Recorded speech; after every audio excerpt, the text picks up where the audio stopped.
va a responder acerca de todo lo que está pasando en Venezuela, lo que ha pasado en estas últimas semanas y también acerca de estas elecciones. Vamos a escuchar entonces y dime qué opinas de Juan Guaidó. Lo tenemos en pantalla, entonces escuchemos a Juan Guaidó. Hemos cogido ahí en el vehículo, creo. Pero bueno, ahí estamos. Sí, estaba en camino al aeropuerto, pero agradecido por esta conversación y conversar un poco de lo que está pasando en Venezuela en este momento con todos nuestros hermanos de Ecuador. Gracias, mi querido Juan, y es un gusto un honor poder tenerte aquí en el panel. Es importante que un líder que siempre promueve las libertades, que siempre anda atrás de no desmayar en esta lucha por la libertad, por la democracia, por el deber ser, que es lo que a todos nos motiva. También contaminar, en el buen sentido, contagiar a los ecuatorianos que estamos cerca viviendo el proceso de Venezuela y que cada día con más preocupación y desesperación vemos de que no vemos como que la luz al final del túnel. Vemos que hay eventos que se van dando dentro de este proceso, pero que no terminan de aterrizar en el resultado que todos esperamos, que es que el pueblo venezolano pueda tener al fin la libertad. El domingo vivimos unas elecciones parlamentarias en que la oposición llamó a la abstención.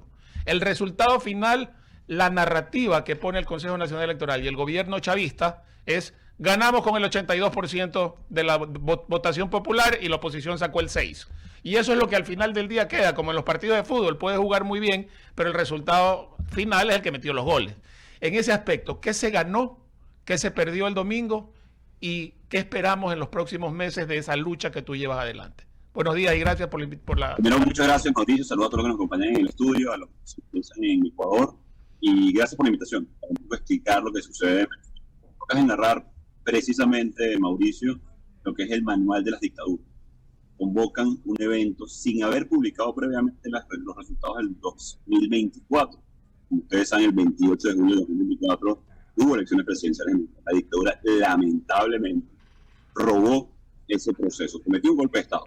Ustedes mismos nos apoyaron, o mejor dicho, respaldaron el proceso democrático en Venezuela, comunicando lo que estaba pasando, sencillamente informando de la verdad, que ganó el mundo González. Entonces, la dictadura, en muerte, para tener una falsa narrativa, convoca este proceso o este evento del pasado.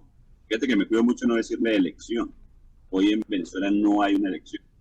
Pueden elegir, decidir los venezolanos. La dictadura el domingo, por cierto, incluso en su propia mentira, anuncia 42% de participación. Minutos después, anuncia cifras totales, 4 millones de votos el partido del régimen, y el resto de quienes acompañaron esa farsa dijeron no llegan a 1 millón.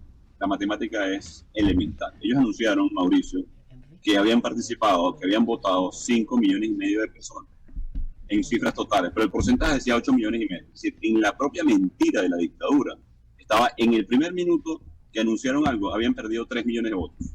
3 millones. Es decir, la mentira se cae por sí sola. Entonces, lamentablemente, la lucha en Venezuela es por elegir, por decidir. Para defender los votos en Venezuela, hace falta que el mundo González Urrutia regrese a Venezuela, que se respete el resultado del 28 de julio. Y esto forma parte, insisto, del clásico manual de las dictaduras modernas. Diseñar una oposición a su medida, perseguir como a Juan Pablo Guanipa, hoy secuestrado como vicepresidente de la Asamblea Nacional, mano derecha y muy cercano al mundo González Urrutia, perseguirlo, secuestrarlo 2 días antes de la elección para generar miedo, mientras que entrega credenciales a lo que ellos diseñaron como su propia oposición. Y eso, insisto, es clásico, lo hace Putin, lo hace Lukashenko, lo hace en Cuba y en donde quieren simular una oposición. No podemos llamar elección a lo que pasó el domingo, sino simplemente un mecanismo de cooptación, atención con esto, de quienes hoy están en Venezuela. María Corina Machado en clandestinidad, el mundo González Urrutia en el exilio, lamentablemente y afortunada, como digo yo y me has escuchado, Mauricio, me toca también el exilio por constitución mía y mi familia, y no es distinto el destino de Freddy Citarrano, diputado de la Asamblea Nacional, secuestrado por la dictadura, Juan Pablo Guanipa, recientemente secuestrado, y casi 1,000 opositores. Y atención, un opositor es quien se opone a la dictadura. Un opositor no es quien le sonríe, no es quien con complacencia simplemente lo acompaña en todas sus ilegalidades. Y atención con esto, y tengo que denunciarlo abiertamente. Quienes fueron llamándose oposición, Mauricio, participaron en una lista nacional, y esto es importante, que no existe en nuestra Constitución. Es decir, ellos inventaron una lista nacional, es decir, imagínate tú que en Ecuador digan, no, ahora vamos a elegir diputados por la luna. Es decir, sé que suena... Hablamos de Enrique Capriles. Hablamos de Enrique Capriles y todos los que acompañaron esa lista nacional. Porque Enrique Capriles salió electo como un opositor a la carta, como quien dice, ¿no? No solamente la carta, insisto, en una lista que no existe. Es decir, ellos postularon unos cargos que no están tipificados en nuestra Constitución, en nuestra ley, en el reglamento electoral y mucho menos en la Asamblea Nacional. Son de 165 parlamentarios electos de manera federal. Hay 265 parlamentarios en esa nueva asamblea que es ilegítima, que es irrita, y entre ellos unos electos que se dicen de oposición en una lista nacional. Que de nuevo, si tú sacas la matemática sencilla, hoy no hay cómo verla en la página de la dictadura porque ni siquiera la han publicado, pero ellos la anunciaron verbalmente. Ellos dicen que sacaron 300.000 votos en esa lista de supuestos opositores.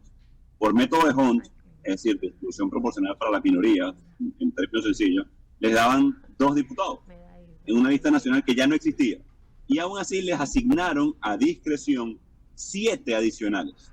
Pero obviamente con la benevolencia del régimen. No solamente por la benevolencia del régimen. Fue Jorge Rodríguez que anunció los resultados del segundo vicepresidente del PSUV, o quien hoy es el segundo en mano derecha de Nicolás Maduro, antes que el árbitro electoral. Es decir, el PSUV fue quien anunció quiénes eran los que habían entrado. Entonces, es que el PSUV es el Consejo Nacional Electoral al final del día. Exactamente. ¿Por qué les narro todo esto a quienes nos escuchan? Porque cuando a veces en ocasiones leemos los titulares, hubo elección el domingo en Venezuela y salieron electos 17 opositores. Lamentablemente no es así.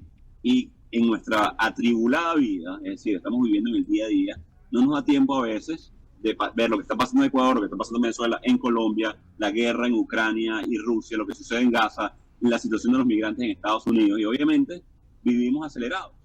Pero les quiero dar todo este contexto porque sí importa en el caso de la lucha por la resistencia venezolana. El liderazgo opositor hoy lo comanda María Corina Machado. Y lo digo sin ningún tipo de prejuicio o lo que sea. Es momento de respaldar a la oposición. Y suena trivial, Mauricio, ustedes lo han vivido por momentos en Ecuador. Es opositor quien se opone, no quien hace complacencia, no quien alegremente acompaña y aplaude todas las cosas, porque ya están los excesos del poder. La oposición históricamente tiene un sentido, hacer contrapeso al poder establecido, donde se puede defender a los vulnerables, donde se respetan los derechos, donde se acompaña y se tiene que acompañar lo que se hace bien, y en caso de democracia, evidentemente. Cuando hay dictadura, un acto de resistencia, de rebeldía y de valentía. Clarísimo, Juan. Le voy a dar paso a cuando era el tiempo a Cecilia Druet para que tenga más, que sus inquietudes se puedan dilucidar contigo. Un abrazo, muchísimas gracias nuevamente por aceptar la invitación. Sabemos que tu tiempo es súper limitado. Cecilia, por favor. Gracias, Mauricio. Juan, qué gusto tenerte aquí, qué orgullo también poder conversar contigo, un líder que se ha mostrado fuerte para toda la región, no solamente para Venezuela. Mi pregunta va un poco más con las organizaciones internacionales. ¿Qué espera Venezuela que recibir de organizaciones como la OEA, la ONU, la Unión Europea?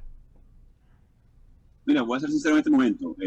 Las multilaterales, no solamente ONU, OEA, mira, podemos hablar de las distintas, incluso agencias que apoyan, resguardan. Yo creo que tiene una deuda grande, no solamente con Latinoamérica, sino con el mundo. Yo creo que hay una ausencia de libros, una ausencia de entregables, una ausencia de productos, una ausencia de logros tangibles de cara a la protección de la democracia, de los más vulnerables. Tiene que ver también con un momento de movimiento global. No hablo del caso no únicamente de Venezuela, hablo del caso de la deuda que tenemos con Nicaragua, que tenemos con Cuba, tenemos con países que viven subjugados no solamente por el hambre, también por dictaduras atroces. Se han convertido en relatores de la tragedia, ¿sí? Es decir, no puede ser únicamente, ojo, cosa que agradezco, porque si no, ¿quién denunciaría? ¿Quién validaría? ¿Quién levantaría la voz por los vulnerables? Eso es necesario y está bien. ¿Qué estoy diciendo yo hoy? No es suficiente. Y la crisis que vimos democrática a nivel global, la crisis que vimos de retroceso de las libertades mundial, no solamente en Venezuela, a mi manera de ver, tiene que ver, uno, con la ausencia de entregables, de la satisfacción de las expectativas del ciudadano, del más vulnerable, de la gente.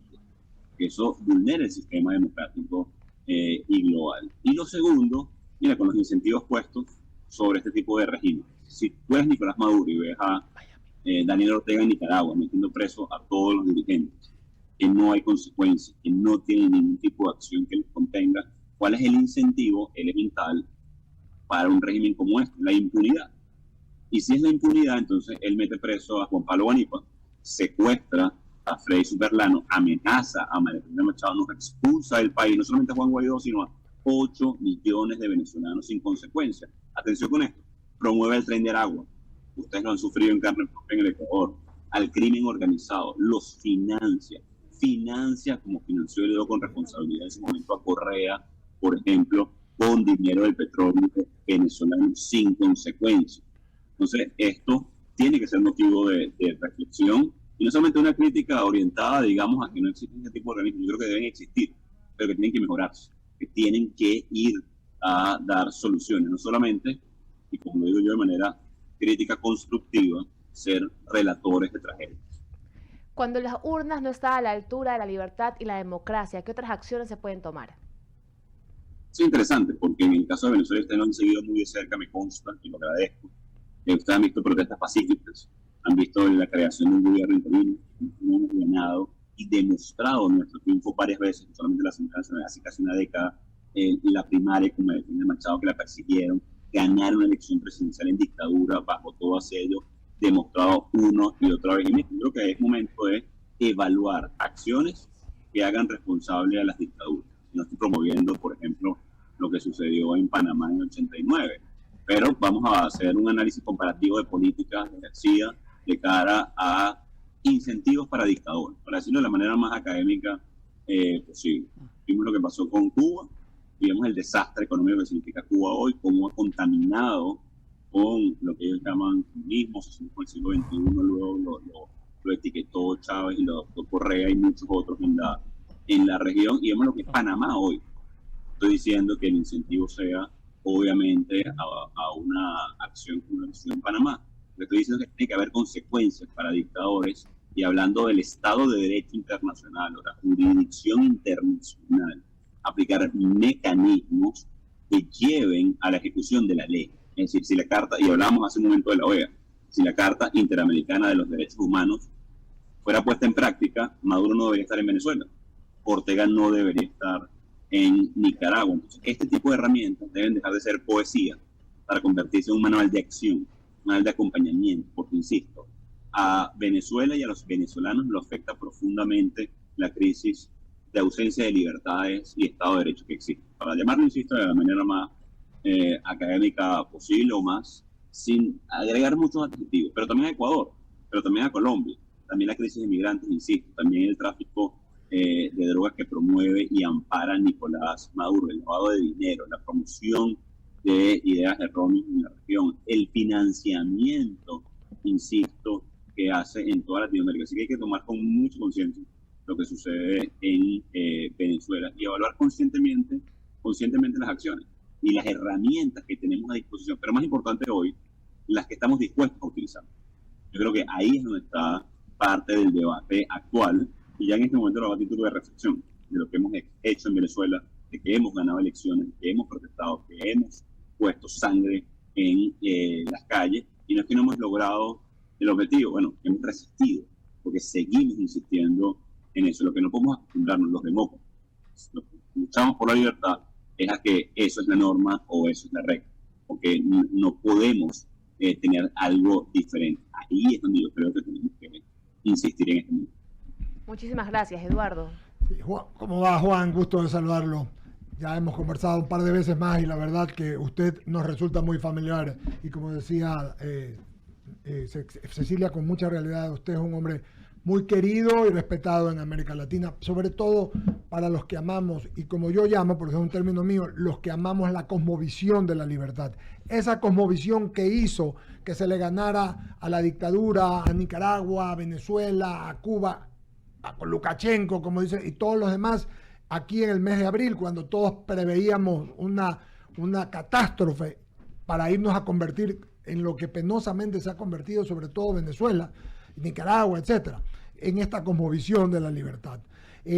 Juan, hablar de Maduro y hablar de esto, yo creo realmente que es una conversación bizantina, porque es de lo mismo. Yo lo que quisiera es que usted le diga a los ecuatorianos, ayer hablábamos con un amigo, Eric Levy, panameño, que están teniendo problemas y medio, y yo le preguntaba, pero lo mismo pasó en Chile, es decir, todo lo del Tren de Aragua y todo, lo mandan exprofeso, cubanos, venezolanos, no los buenos, los malos, para desestabilizar la región.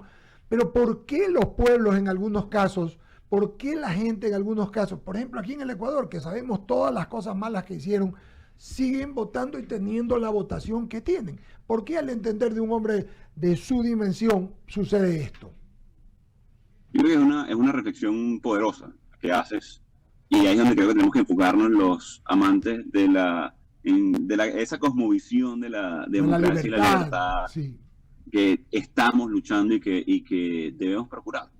Yo creo que hay varios elementos. Uno, la brecha que existe entre la expectativa y la realidad. Suena a meme, pero sí, es interesante cómo a veces se plasman ciertas cosas gráficamente y se hacen de dominio popular. Yo creo que tenemos que trabajar en eso, tenemos que trabajar también en ese imaginario colectivo, es decir, hay unas promesas, hay unas propuestas electorales y hay una realidad de ejecución.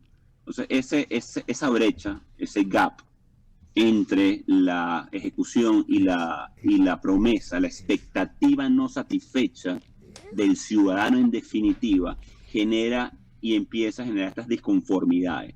¿Qué hacen en ese momento los populistas?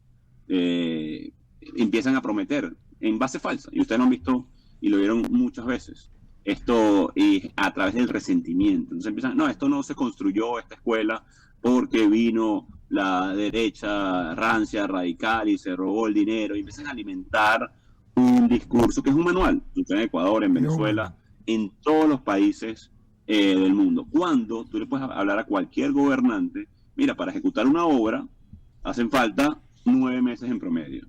¿Por qué? Porque hace falta un presupuesto, una licitación, una ejecución, contraloría, revisar que esté bien hecha, y si le haces todo por la regla, por el librito, de manera transparente, honesta, toma tiempo.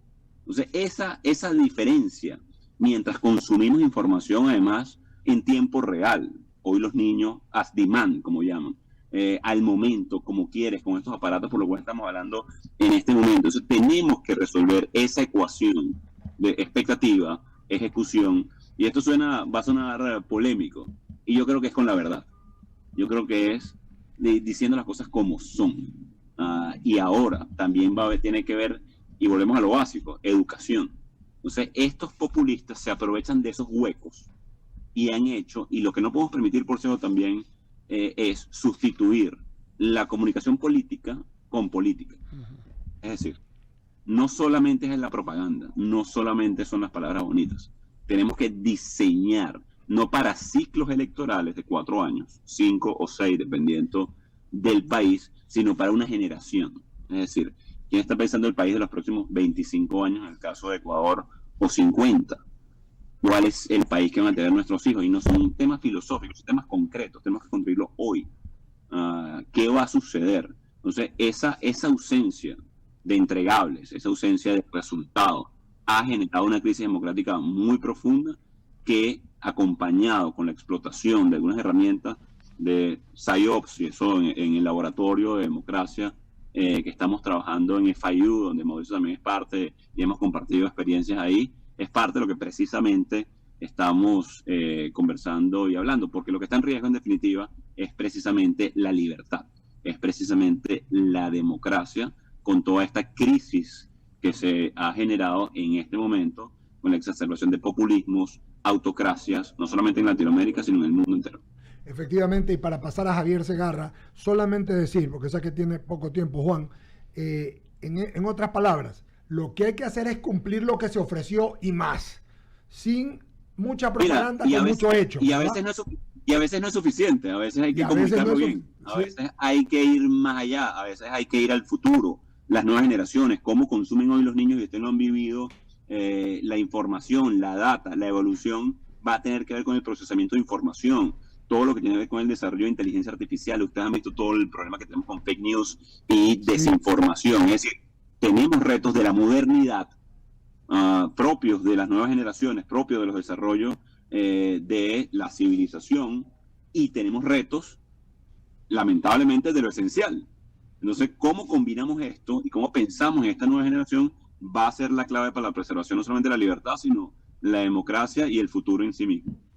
Gracias, Juan. Javier Segarra concluye la entrevista, por favor. Javier, buenos días. ¿Cómo le va? Buenos días, se le saluda Javier Segarra. Créame que cuando lo escucho a veces me pongo a pensar de qué ha servido 6 años después de que usted estuvo a cargo o encargado de la presidencia de Venezuela en el 2019, porque esa libertad y esa democracia de la cual usted tanto habla, sin duda alguna, es una lucha que está ahí, latente, pero nadie hace nada en el sentido de los organismos internacionales. Cecilia le preguntaba por los organismos como la OEA o la ONU, y resulta que esto es una lucha permanente. Ustedes están dale, y Venezuela no sale del hueco, y no sale porque de alguna u otra forma el reconocimiento internacional, en el caso suyo, fue a medias, pero no se logró el objetivo, y entonces lograrlo no es de la noche a la mañana, pero ¿hasta cuándo con esto? Sí, ahí está la clave. Y hablábamos precisamente de los entregables, de las herramientas, del inventario que tenemos. Es decir, y Cecilia también lo es decir, en Venezuela hemos hecho literalmente de todo. No hay excepción. Ustedes leen los libros de cómo recuperar la democracia, la lucha no violenta, y hemos innovado incluso. Hemos desarrollado nuevas herramientas, pero también las dictaduras lo hacen. Entonces yo creo que en este momento vimos un punto de inflexión en Latinoamérica y en el mundo entero, de cómo lidiar con este tipo de regímenes. Ahí veíamos a Putin, que parece muy lejano, pero bueno, llega a un preacuerdo, por llamarlo de alguna manera, y al día siguiente bombardea a Kiev. Al día siguiente, porque ellos armamentizan el caos. Ellos armamentizan para tener poder político este tipo de herramienta. Entonces, la contraparte no puede ser solamente retórica, no puede ser solamente discursiva. Necesitamos ir al fondo en este momento y detener definitivamente. Este tipo de regímenes no se entienden por cuestiones solamente económicas. Durante años se trató a Putin, por cierto, como una relación económica, como una relación sencillamente de contactos y poder contenerlo. Lo hizo Alemania de alguna manera, lo hizo Europa, y nos reventó a todos en la cara. ¿De qué sirve resistir en el caso del reconocimiento del gobierno interino? Bueno, que hoy continúa viva una alternativa democrática en Venezuela. Logramos una primaria, reunificamos a la oposición, llamamos la atención nuevamente del mundo, pero también reconocemos nuestras vulnerabilidades. Es decir, la dictadura optó la élite de la Fuerza Armada. Entonces, a menos que sea con un poder similar o suficiente, ¿por qué negociarían? ¿Por qué negociaría Putin? ¿Por qué negociaría? Para llamarlo de manera de una resolución de conflicto tradicional, una negociación. Es una resolución de conflicto tradicional. Llegar a un... Pero para que eso pase, la fuerza, el poder, las herramientas tienen que ser similares. ¿Y qué le falta a la alternativa democrática hoy? Los académicos le llaman a esto la amenaza creíble, ¿no? Es decir, si tú vas a negociar con una dictadura que pone de Maduro y dice, mira, tienes 90 días para retirarte. Si no, ese condicional tiene que ser creíble, claro, tiene que ser real, porque si no, ¿cuál es el incentivo nuevamente a Ortega, a Canel, a Putin, a Lukashenko, a Maduro? Y si ustedes me preguntan muy sencillamente cuál es esa herramienta que nos falta, ese si no. Si no, la Carta Interamericana es poesía. Si no, la ONU simplemente es poesía, es figurativa. Ese sí no, y tiene que ser un convenio de los países miembros de esto a ejecutar, no solamente a hablar. Tiene que ser nuevamente real. Volvemos a los años 90. Chile, Panamá, las dictaduras del Cono Sur. Algunas dictaduras sabían que si no, les podía pasar lo de Noriega. ¿Me explico?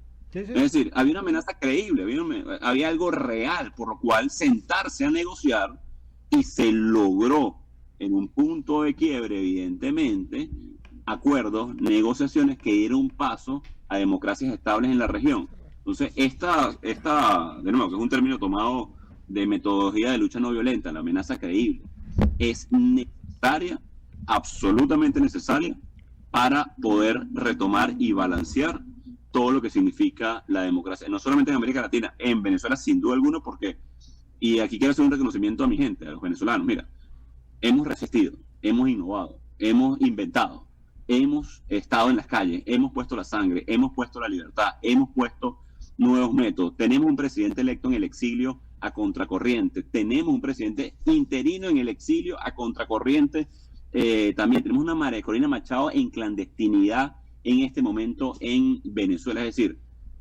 hemos estado ahí, hemos hablado con los militares y lo digo con propiedad, yo lo hice en su momento para poder lograr alternativas. Entonces, esa herramienta de poder equilibrar de alguna manera esa expresión es fundamental para poder vencer y derrotar a este tipo de régimen. Y atención con esto, quiero dejarlo muy claro, yo no estoy haciendo apología, por cierto, a una herramienta u otra.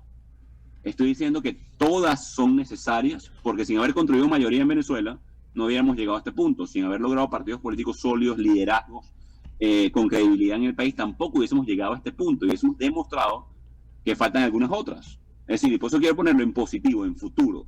No es que no lo hemos logrado, cosa que es obvia. Hay un facto, hay un hecho. Maduro está lamentablemente en Miraflores para todos, para los venezolanos y para toda la región y el continente.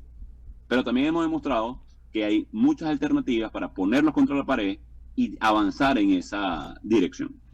Ingeniero, agradecerle por haber estado con nosotros. Le mando un abrazo. A Mauricio, adelante. Gracias, Javier. Juan, un fuerte abrazo. Muchísimas gracias por haber aceptado la entrevista y la invitación el día de hoy. Y no desmayar. Cuentas con nosotros, ustedes cuentan con Ecuador. No desmayar en esta lucha, porque es una lucha que al final nos impacta a todos. Y en ese aspecto, lo único que no se puede permitir en esto es rendirse. Y en ese aspecto yo creo que esta parte del proceso que se ha ido construyendo va avanzando, no como nos gustaría, pero va avanzando y tiene que llegar a buen puerto. Y en eso cuenten con los ecuatorianos y con la contingencia que todos podamos dar. Nos vemos, si Dios quiere, la próxima semana por allá.